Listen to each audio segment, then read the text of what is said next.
The Penrhyn Slate Quarry is located near Bethesda in North Wales. Although small extraction had been going on for hundreds of years, it was Richard Pennant, later Baron Penrhyn, who first developed the quarry in the late 1770s. Until that time, extraction had been for domestic use.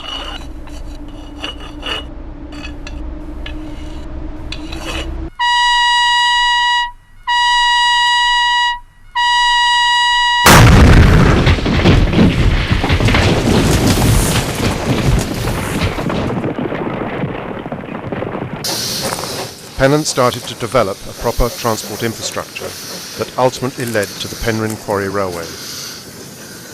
This was first started in 1798, and it was to transport the slate from the quarry itself 6 miles down to the sea at Port Penrhyn.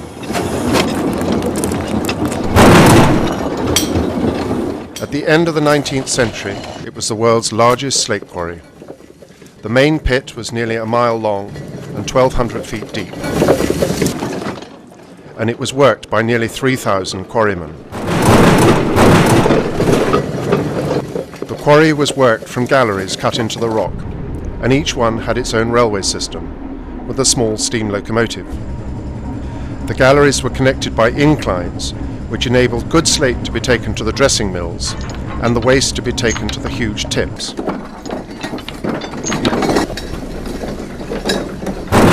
90% of all slate that is quarried is waste, so the area was populated by huge tips. It was always claimed that while the people of North Wales may not have built the world, they certainly put a roof on it. By the mid-1960s, much of the slate industry of North Wales was in general decline. This was an industry that had been so prominent in the Principality for hundreds of years. However, Penrhyn continued to thrive, and in 1965, on the 4th of January, the BBC aired the Tonight programme, focusing on the modernising of the quarry, against the general trend of the industry, and in particular the number of diminutive steam locomotives that were being replaced by diesel and therefore now becoming redundant. A viewer of this programme was a Mr. C.B. Arnett, an American antique dealer who was in Britain visiting Glasgow. Not being a railway enthusiast, but sensing a potential business opportunity, he immediately went to Penrhyn Quarry and bought 6 locomotives for export back to the States.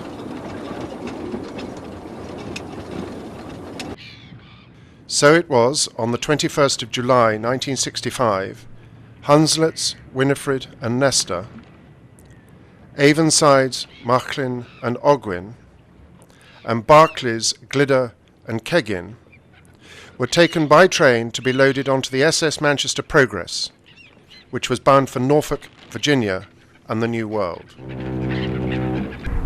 On the 14th of September of that year, the locos were put up for auction in Tennessee, and the wealthy businessman Tony Hulman bought Winifred, Glidder and Ogwyn. He was to take them back to Terre Haute in Indiana, where he was intending to open the Early Wheels Museum. This museum was open for just a few years and only exhibited Winifred. Once it closed, she was taken to Indianapolis and stored in a climate-controlled warehouse at the racetrack, which is home to the world-famous Indy 500. Glidder and Ogwyn were taken and put into store in a stable on the family estate on the outskirts of Terre Haute, 80 miles west of Indianapolis, and there they were to stay. And there, all those years ago, the story appeared to end.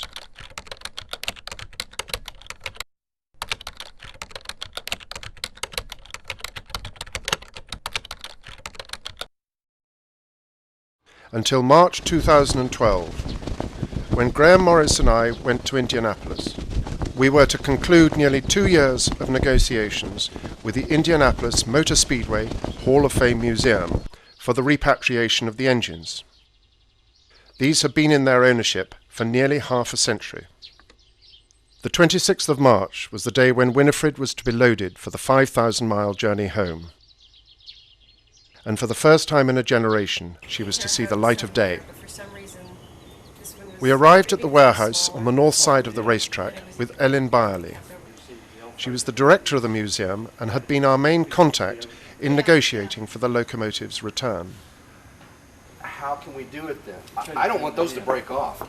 Terry Gunter, also from the museum, came to help, and he enlisted other willing members of the staff from the racetrack. Solid. Yeah, that's right. Yeah. You can't hurt it. No. So I'll put a chain around here and then just go up like this.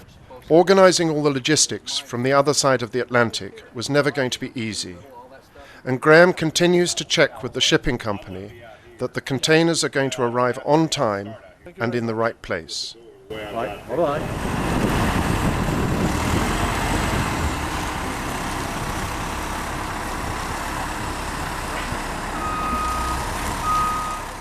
Moving Winifred was going to be a delicate task, as with no lubrication in her motion, great care had to be taken to avoid any damage. The ever-resourceful Woody brought the telehandler, and Charlie Brown arrived with a powerful forklift, and together they were to carry her outside. This in itself was going to be difficult, because if they moved at different speeds, they could easily drop their 7.5-ton load.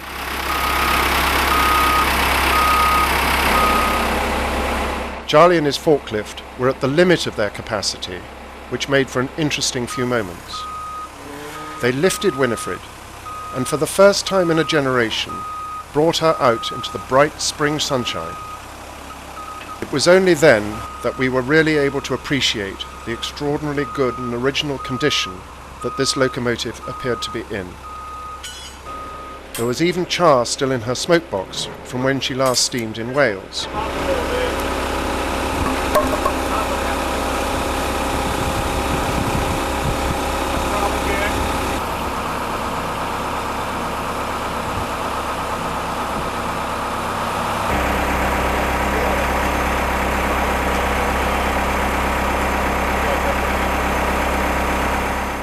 Once settled outside, Graham begins to prepare the container.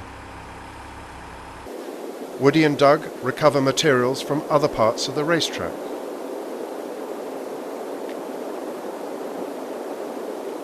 With everything going to plan, there was time for a well-earned break and a typically healthy American lunch.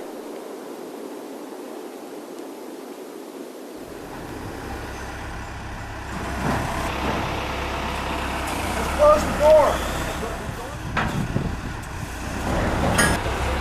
Smashing.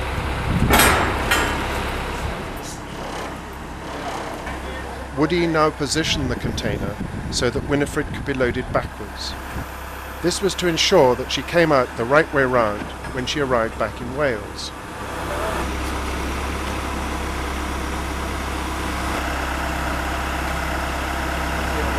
Awfully close. It now became apparent that there was going to be a height issue with the chimney. So yet more people arrived from the racetrack workshops with compressors and air tools to remove it.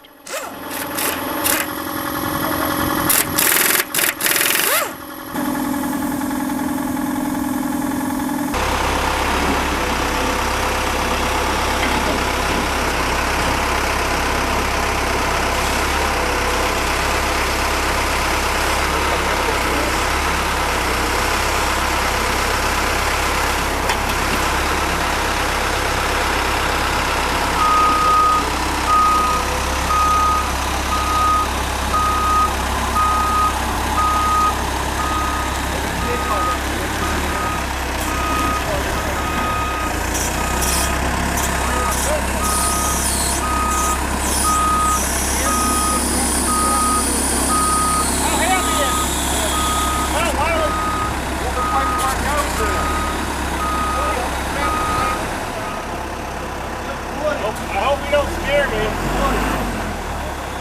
You scared me a little bit. The weighs 150 pounds. Rookie scares me a little bit. Stand out.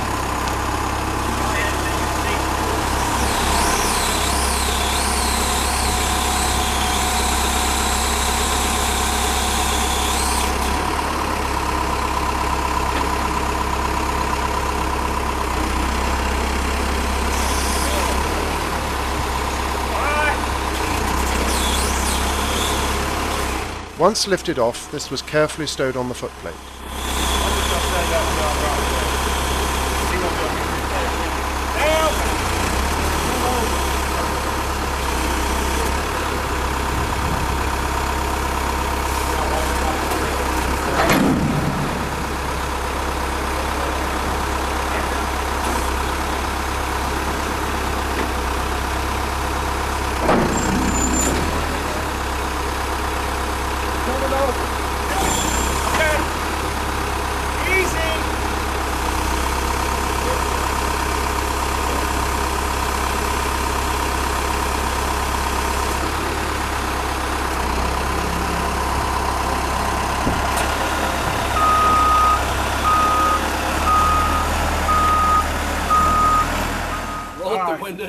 Now we need this one cut.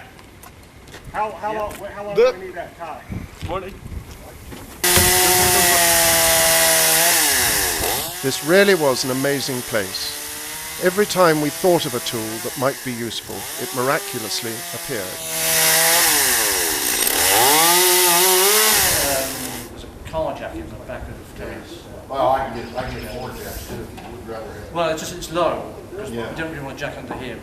Okay, well then I'm going to get the fork truck and we'll shove So this yeah, there. if you can come a bit more this way. When the loco and the container were lined up, Graham brought out the angle iron that he had arranged to be delivered already pre-cut, which was to serve as temporary rails for her to sit on. This was to spread the weight across the bottom of the container. Right on cue, Bud appeared with a fully kitted out pickup with all the relevant equipment to weld these pieces together. But the other one's going to be... The race circuit here was like a small city. It was equipped with everything, and also with people who were only too pleased to help these two English visitors.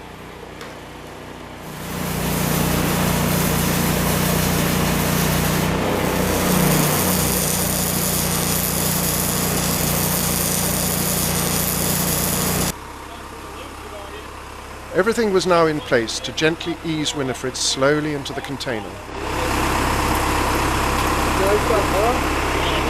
got a tie on the other end. Crossway. Look, she's moving. Oh, look at that. See what I mean?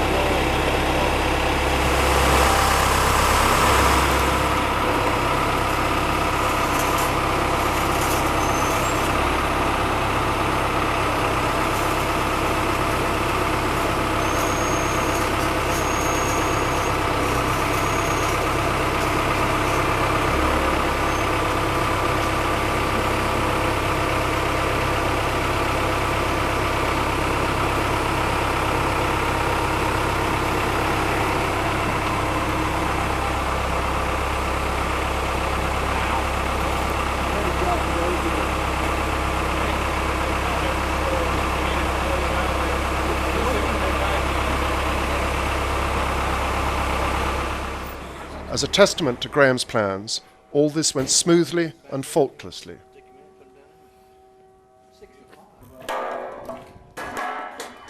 His plan was, once each loco was in position, it was to be jacked up, just taking the weight off the wheels, and the buffer beams to be rested on wooden sleepers.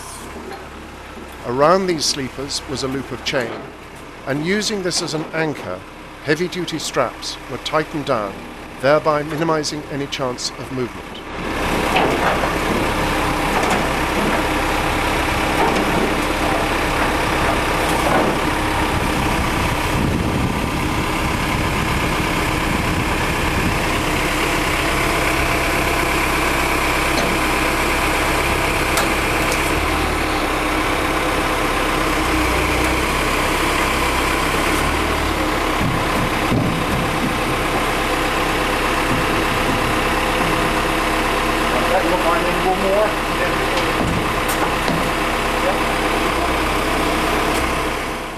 The next morning, the crane arrived that was going to lift the container onto the articulated lorry trailer. This was like taking a sledgehammer to crack a nut. This was the smallest crane we could find with a lifting capacity of 45 tons. Our little engine only weighed 7.5. But still it all looked good, setting the old lady off on the first leg of her journey home.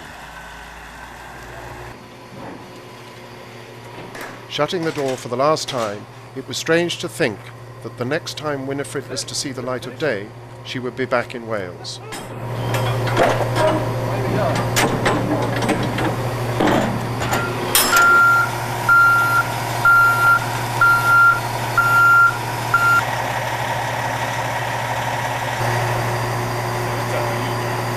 Well, only 6 tons. 7 tons. 7. Container. This trailer had been left by the shipping company, and Woody, with the resident tractor unit, collected it and positioned it alongside.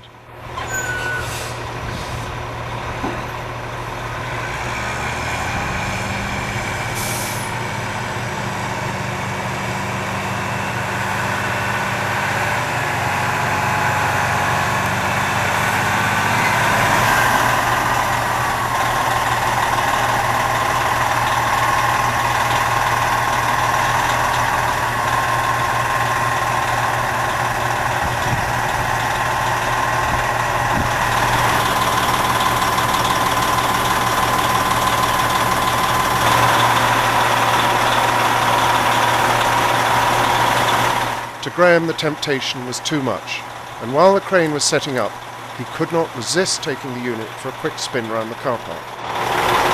Well, go on, it won't bite! This was a brief interlude to the pressure of organising the movement of not one, but 3 engines.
Clint, the crane operator, was soon ready, and with guidance from the ground crew, lifted the container back onto the trailer.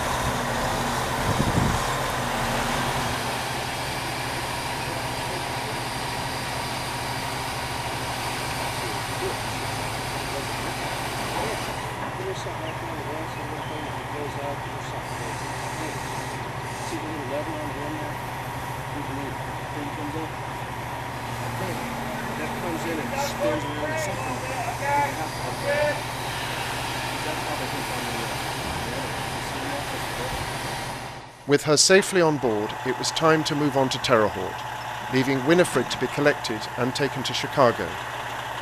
From there she was going by train to Norfolk in Virginia, where she would board the Rio Madeira for her journey across the Atlantic. 1 down, 2 to go. Before we finally left Indianapolis, the staff of the museum assisted Graham in some last-minute logistics to allow more time to load the other 2 locos. Terry Gunter, meanwhile, continues to lighten the mood. She give out of a shoe. The shipping company gone to lunch at the moment, so I can't exactly say. But I'm going to ask them to bring it 10, 11 o'clock. That'll be okay. We then said goodbye to all the wonderful people that had helped us and headed 80 miles west to Terre Haute, to the stables on the Hullman family estate. Here we met another team of equally enthusiastic helpers who had already moved Glidder and Ogwyn out of the barn that had been their home for the last 47 years. This was the first chance that we'd been able to see them properly, as a month earlier, when we first saw them, they were buried under various materials that had been dumped in the stable. The estate manager, Dave Adams, and John Elrod had moved each loco onto a sheet of steel plate and had dragged them with a digger. This again protected the motion from damage.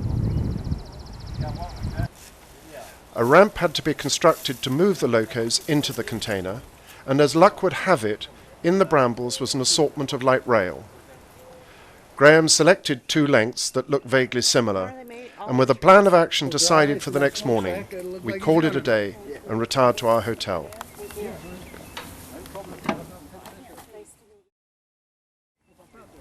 The following day, the first to arrive was Fred. He was the former estate manager for the Hullmans for 53 years. Homer Taylor and myself, we come out here and we unloaded them off the low boy and we set them in there. What year was this? Oh boy, that was back in the early 60s, about 64, 5, something like that. And so we just pulled them in the barn and I put them up on rails in there, and that's where they've been sitting since 64. Been covered up and inside the barn. We don't know very much about Mr. Hullman back in England, but he obviously was a very, very great man over here, and you knew him personally. Can you just tell me a little bit about him and how you found him? Well, he was just a wonderful guy. He'd come to you and nobody was a stranger. I mean, if somebody get in trouble out on the street, he'd help them out. He'd take them in, give them a job, let them go to work for him, send him either to me, Homer Taylor, or different ones around, and we'd work them. Tried to get them straightened up. Some of the boys we'd straighten up, some of them we couldn't. And he was just a perfect gentleman. Yeah. Might as well, we could do it on the inside. With Glidder, there was no getting around it. The chimney had to come off. So AJ, John and Dave set about carefully removing it. Terry just directed operations.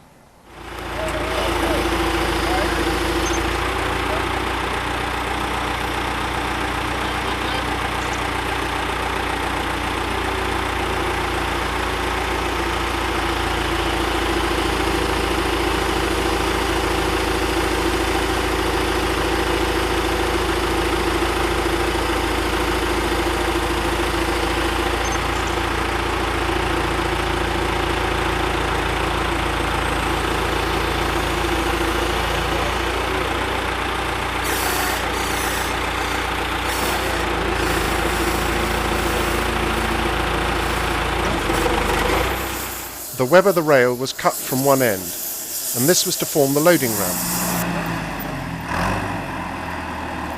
Ogwyn had to be moved back so it was the right side of the container, ready for loading. John Elrod set about doing this in an effective but somewhat unorthodox manner.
Right on time, the container arrived, and shortly behind that, the crane that was to lift it to the ground.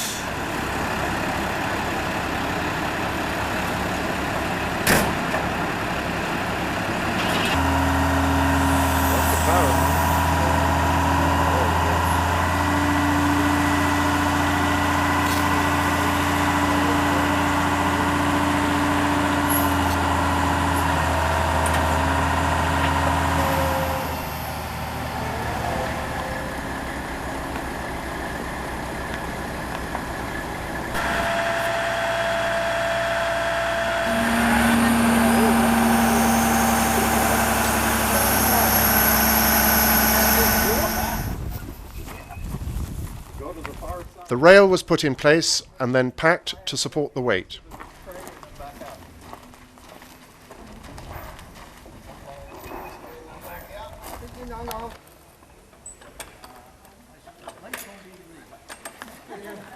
We're getting close. Yep, real close.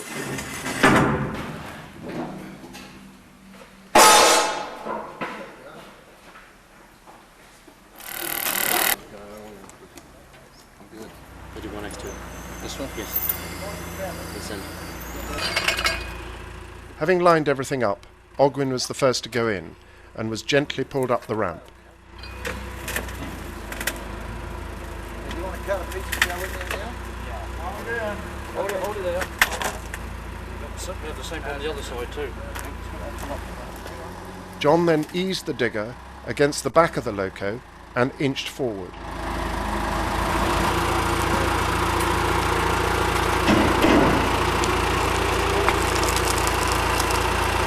So far. Now we got a line.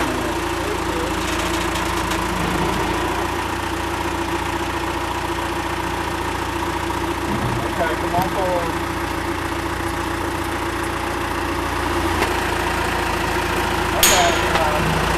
Okay.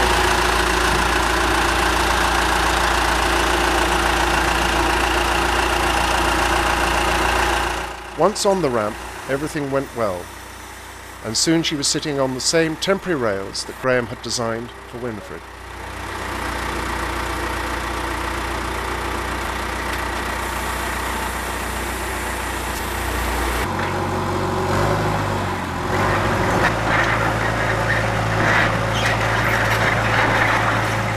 With the engine safely in the container, Glidder was the next to be lined up.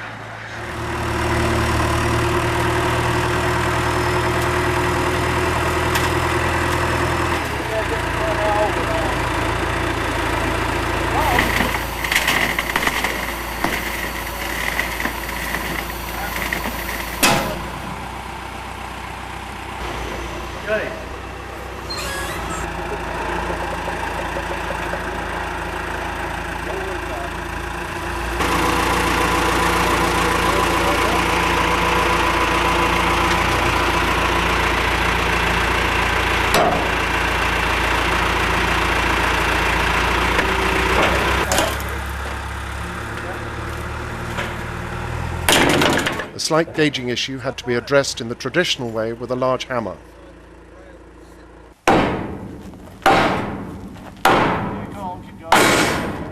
There she is.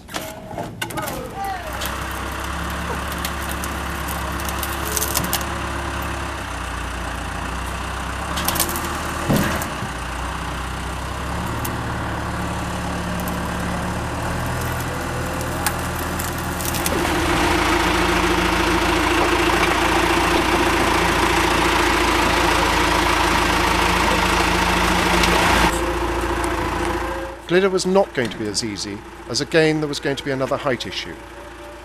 The next problem was going to be the height of the cab. If that had to come off, it was going to delay matters considerably and throw our tight schedule way off course. Graham had measured the height of the loco to be 101 inches. He also measured the height of the doorway in the container, and that was 101 inches. So we knew it was going to be close. Slow and easy.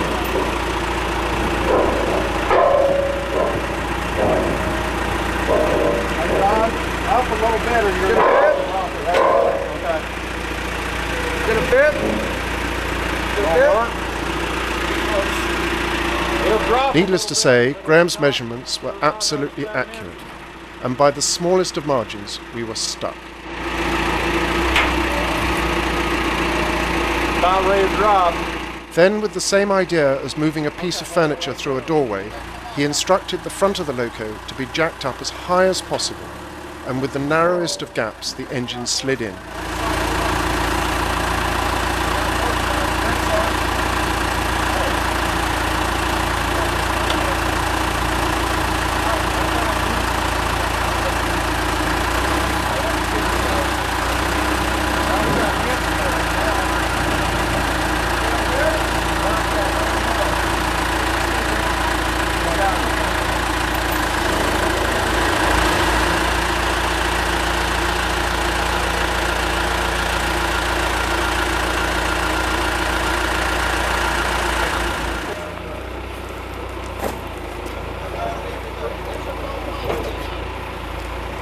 It now only remained to secure each loco in the container for the long journey home.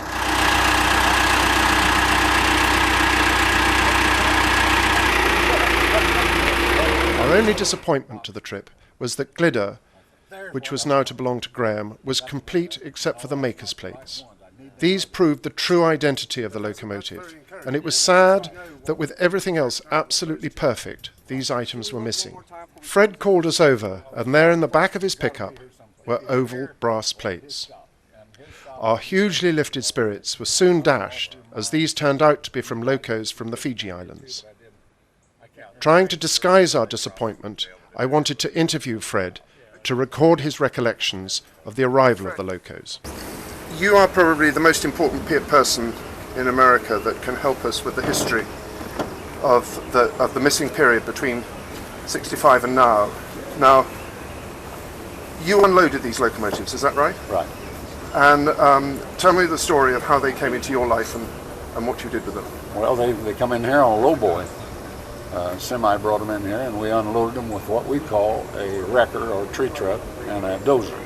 We lifted them up, the semi drove out, we set them down. And that was all three of them? Well, we had four total. Right. But the two little ones that's in the truck now, yep, and the two that we cut up. Yep. And we pulled the two little ones inside the barn with a dozer. Right. And put them in there. Well, the two bigger ones, the ones from the Fiji Islands, one of them sat out here, and one of them sat over at Mary George's Circle S Ranch, which is over on one of the other farms. Did Mr. Holman see them being unloaded? Yes. He did. He was here.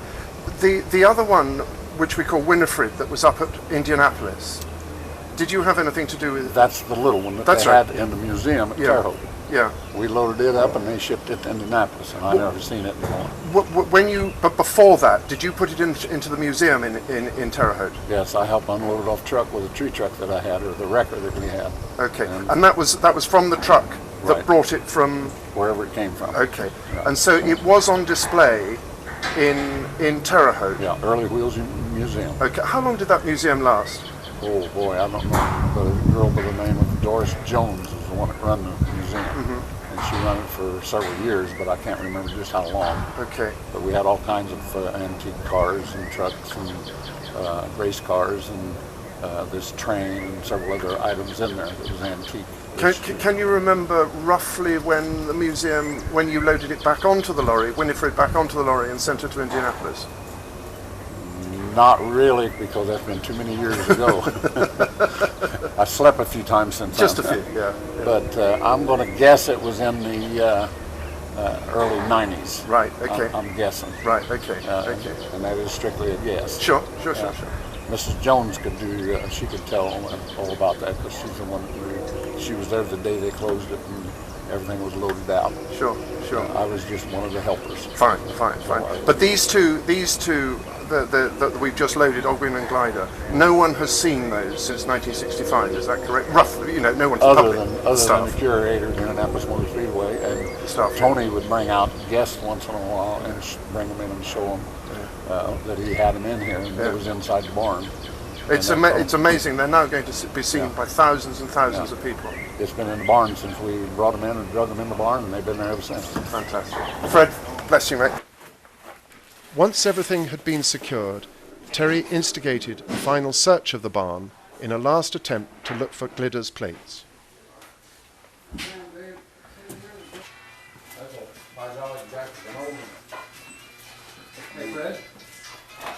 I say I'm over here at my old shop looking for some things. Hold on, I'll call you back. It took you long enough to get your... Hey, look at that smile. Because he's got his back there, he couldn't get up. I'll get a picture of Oh, look at that. Look at that smile, would you? It's hard to get in here. I almost had to drag you in here. What else is up there?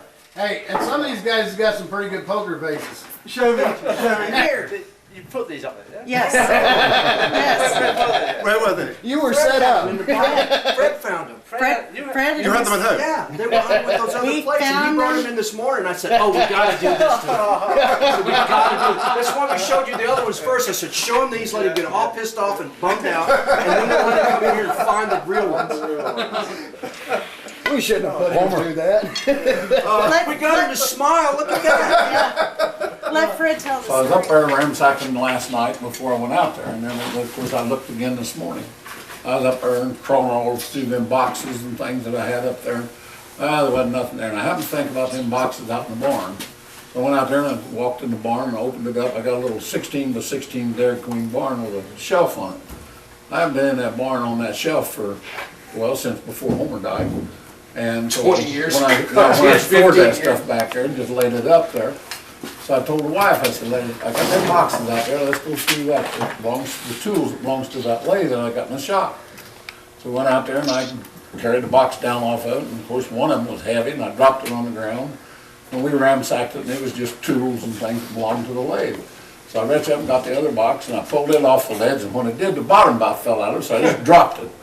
And of course I was sitting there on an old box that had a bunch of old tools in it that he gave me. And I was sitting there ransacking it, and I said, no, it's not in there. And the wife was sitting there, she looked up, and she said, well, what's this here? And she seen those plates, and I said, well, that's what we're looking for. So, holding I'm us, going to put it in some trash and say, would you take this rubbish out? he tried to take my trash out of my truck. He wouldn't let me. I said, He said, no, that's my trash, trash. it's on the dumpster. That's my personal trash. That has just made it. Yeah. So, Yeah. Anyway, he said, Well, well, thank you all of you. We were saying this morning that it's just been a terrific week, really. Yeah. I mean, aside from finding these, you've just been so wonderful. yeah. The trip now complete in every sense, the crane arrived to load the container onto the lorry for the first leg of the journey home.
Unable to resist the opportunity to ride in an American truck, Graham hitched a lift for the first few hundred yards.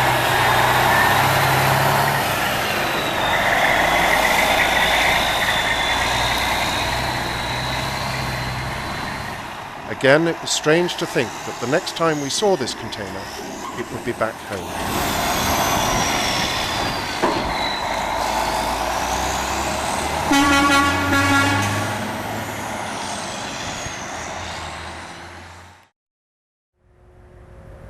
At 5:30 on Saturday the 21st of April, the Rio Madeira passes Calshot Point, entering Southampton water.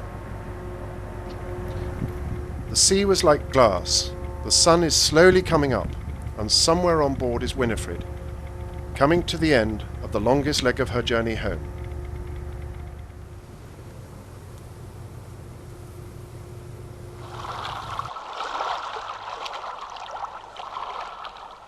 At 7 o'clock exactly, the ship docks at berth 206. The next stop really will be home. It is now 5:15 on the morning of Thursday the 26th of April, and in contrasting conditions of heavy rain, the Dusseldorf Express turns into the River Medway to dock at Thamesport. Glidder and Ogwyn are soon to be safely back on dry land.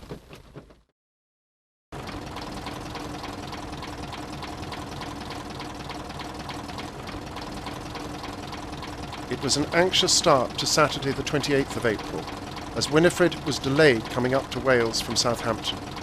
So it was with relief to see the lorry arrive that had collected her from the Railway Distribution Centre in Manchester at 3 o'clock that morning.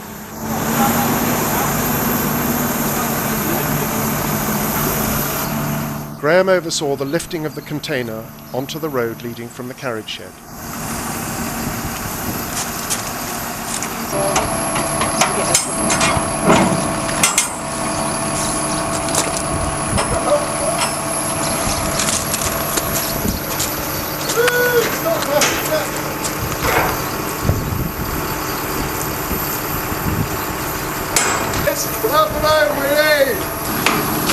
Well done, Julian.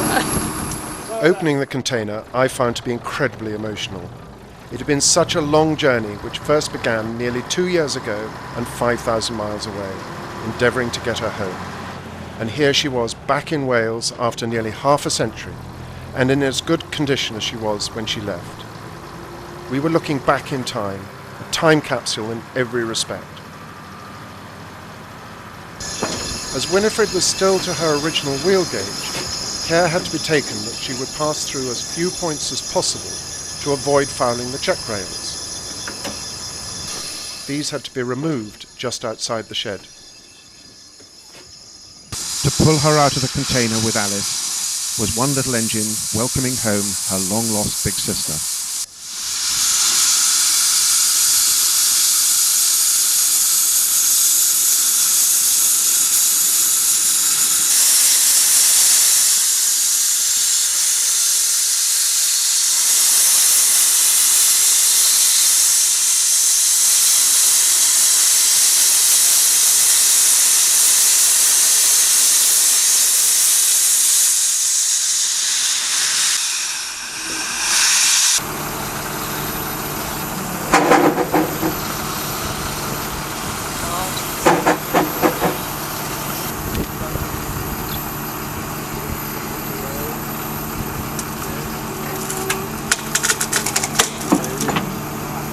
That bench broken.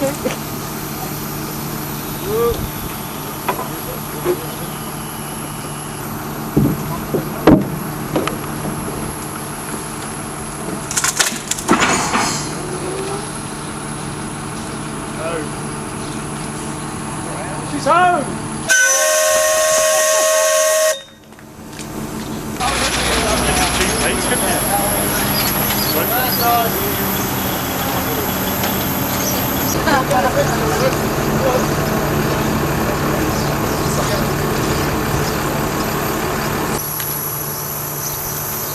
Make sure you can see her.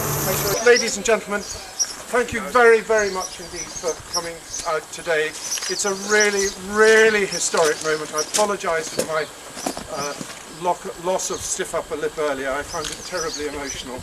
I would really, really like to thank Graham Morris, who has been absolutely incredible in this project, and I honestly wouldn't have had the first idea how to do it. Chris, bless your heart, you kicked us off and gave us the initial information.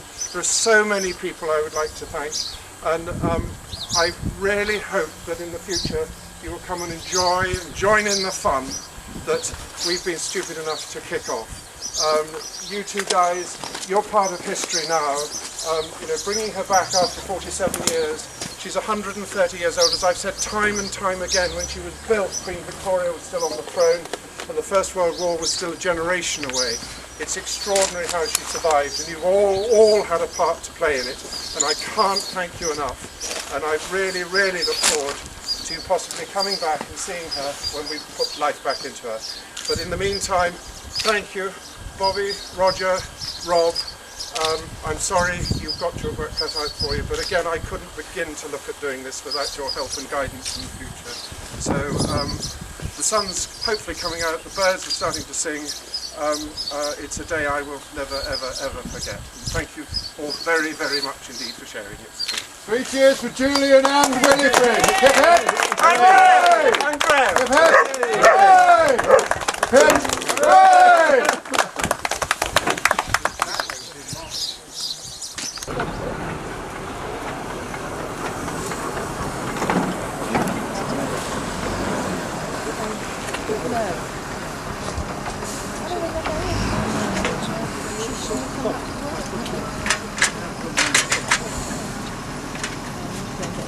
Now with her safely home, it only remained for Ogwyn and Glyder to arrive. So Graham and I headed north to the Beamish Museum in County Durham.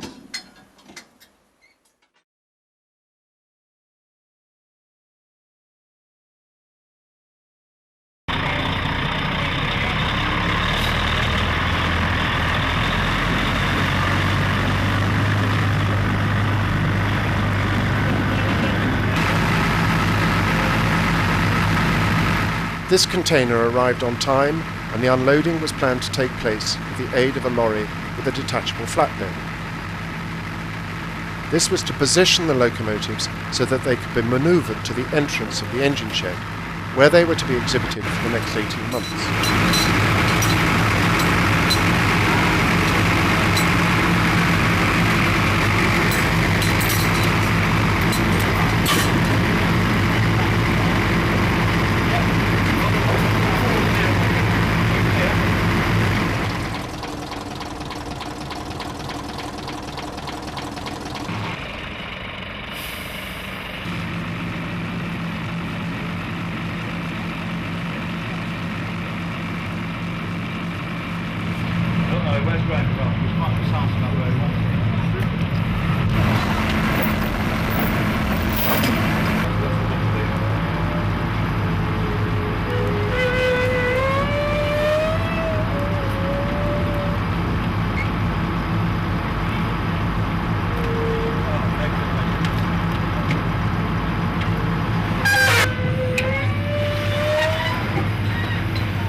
A final push from the museum's telehandler, they were in place.